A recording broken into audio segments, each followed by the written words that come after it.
നാമം ജപായനം പുണ്യം നിരുപമദീപാങ്കുരം പോലെ. ചേച്ചിയുടെ ആ ശബ്ദം കേട്ടിട്ടാണ് ഒരുപാട് വീടുകളിൽ സന്ധ്യക്ക് അവര് നാമം ജപിച്ചതും വിളക്ക് വെച്ചതും ഒക്കെ അല്ലേ. എനിക്ക് കിട്ടിയ ഏറ്റവും വലിയൊരു ഭാഗ്യമാണത്.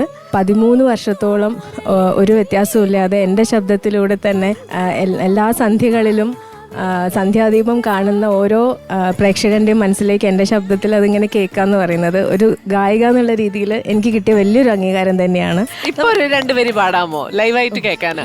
നാമം ജപായനം പുണ്യം നിരുപമദീപാങ്കുരം പോലെ സ്വരശ്രുതിലയ വരമതുലം ദേവാങ്കണം മോക്ഷ